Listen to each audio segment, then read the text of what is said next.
Hey learners, welcome to Gyandata. इस channel पर आपको लैंग्वेजेस के बारे में गाइडेंस मिलेगा, सोशल साइंस केसेस के बारे में भी गाइडेंस मिलेगा और मैथ्स एंड साइंस का वीडियो भी जल्द ही आने वाला है।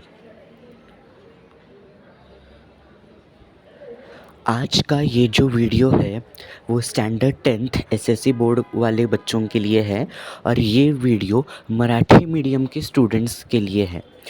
आज हम बात करने वाले हैं सब्जेक्ट इंग्लिश लोअर लेवल। अब जो मराठी मीडियम वाले स्टूडेंट्स हैं उनको इंग्लिश जो है वो लोअर लेवल का होता है।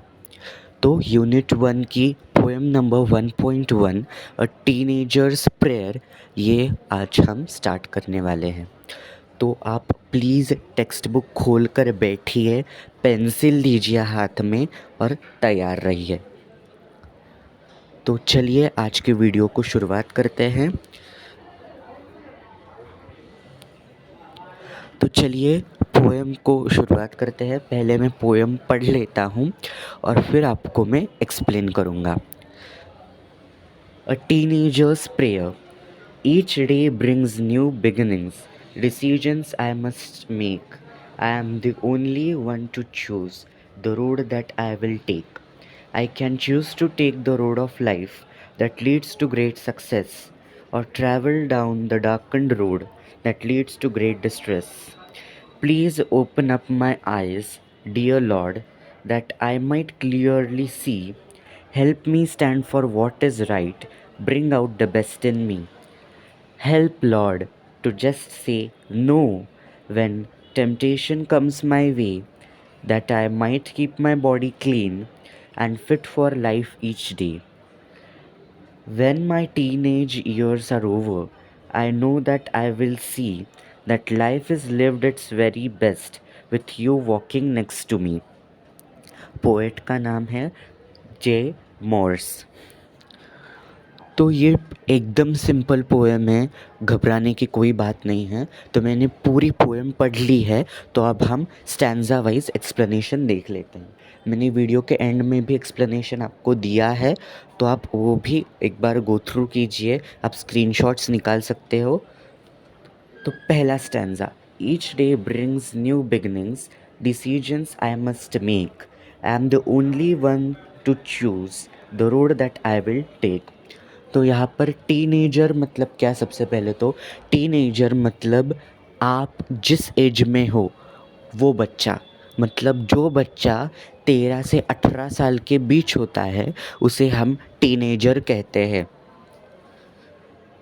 तो उस टीनेजर की ये प्रेयर है, वो भगवान को प्रे कर रहा है और उस प्रेयर में वो क्या भगवान को बता रहा है ये हमें बताया गया है। तो पहले स्टैंजा में each day brings new beginnings, decisions I must make. तो हर दिन एक नई शुरुआत है और मुझे मेरी लाइफ में क्या डिसीजंस लेने हैं वो मैं खुद डिसाइड करूँगा, ऐसा वो टीनेजर बच्चा कह रहा है। I am the only one to choose the road that I will take. मैं खुद ये फैसला करने वाला हूँ कि मैं क्या बनूँगा, सही रास्ते पर चलूँगा या गलत रास्ते पर चलूँगा, ये सब मैं खुद डिसाइड करने वाला हूँ। Okay. Second stanza. I can choose to take the road of life that leads to great success. अब मैं ये रास्ता चूज़ कर सकता हूँ जहाँ पर मुझे चलने के बाद एंड में सक्सेस मिलेगा। मतलब मैं उस रास्ते पर चल सकता हूँ जहाँ पर मैं सक्सेसफुल होऊंगा, मुझे यश मिलेगा। और travel down the darkened road that leads to great distress. या फिर मैं दूसरे रास्ते पर भी चल सकता हूँ जहाँ पर मुझे अपयश मिलेगा, जहाँ पर मुझे सक्सेस नहीं मिलेगा, मैं अनसक्सेसफुल होऊंगा। तीसरा stanza. Please open up my eyes dear Lord that I might see clearly.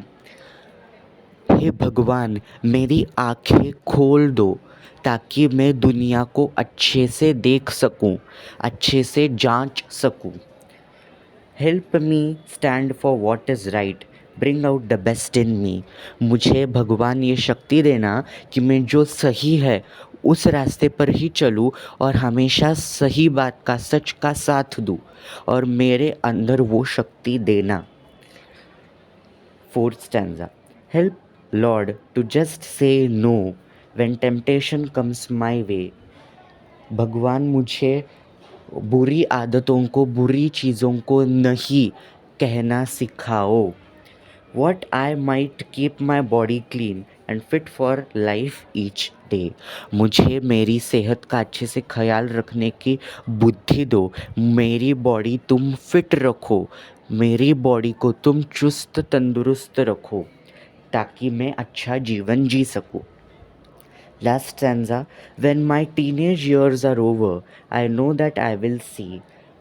अब मैंने आपको बताया टीन एज मतलब कौन सा 13 to 18, मतलब मैं जब 18 साल का हो जाऊंगा, मुझे 19वां 20वां साल लगेगा, मतलब जब मेरा टीनेज ख़त्म हो जाएगा, वो पीरियड ख़त्म हो जाएगा, तब मुझे यह एहसास होना चाहिए कि that life is lived its very best with you walking next to me.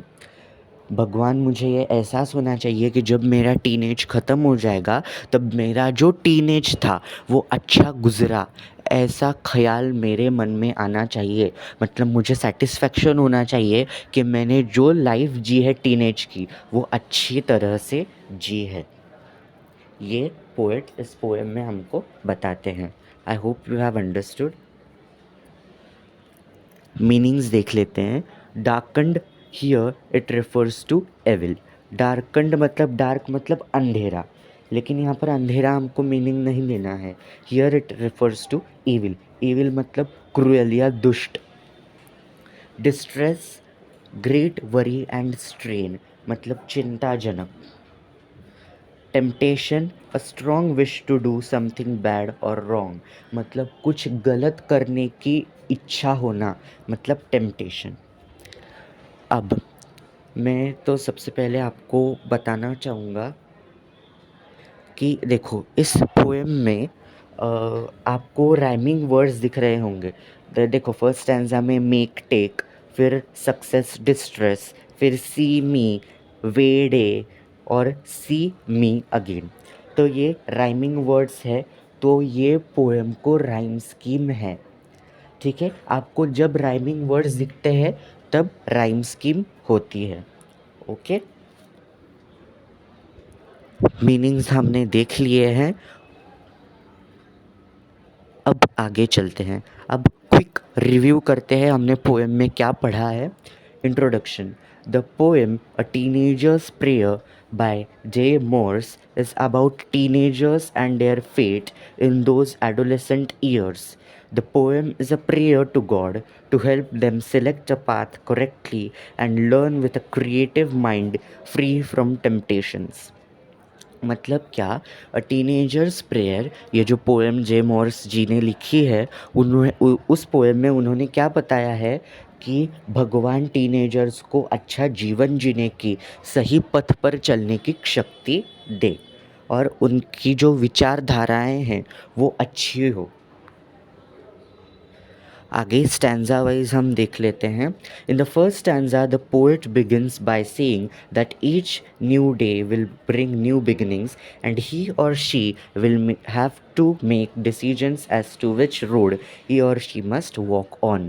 First stanza में हमने क्या सीखा है कि हर दिन एक नई शुरुआत होती है और हमें किस रास्ते पर चलना है, सही या गलत, ये हमें खुद को डिसाइड करना है। In the second stanza, the poet talks about two roads of life. One road leads to success and the other takes to failure and distress. अब यहाँ पर गलत यहाँ पर प्रिंट हुआ है, वन रॉड नहीं, one road, ROAD। Second stanza में पोएट हमें क्या कहते हैं कि हमें, जब हम रास्ते पर चलेंगे तो हमें दो रास्ते मिलेंगे, एक सही रास्ता और एक गलत रास्ता, और एक रास्ता जहाँ पर सक्सेस है और दूसरा जहाँ पर डिस्ट्रेस है। तो हमें कौन से रास्ते पर चलना है, जहाँ पर हम सक्सेसफुल हो या फिर जहाँ पर हम अनसक्सेसफुल हो, ये हमें डिसाइड करना है। In the third stanza, the poet prays to God to open his or her eyes so that he or she can clearly see without bias. He or she also prays to God to give him or her courage to do the right thing. He or she also prays to God to bring about the best in him or her. अब आप देख रहे हो कि काफ़ी सारे oblique words है, him, her, he, she. तो ऐसा क्यों? अब देखो, टीनेजर, टीनेज मतलब 13 और 18 से 18 के साल के बीच में बॉयज़ भी आते हैं और गर्ल्स भी आते हैं, दोनों आते हैं।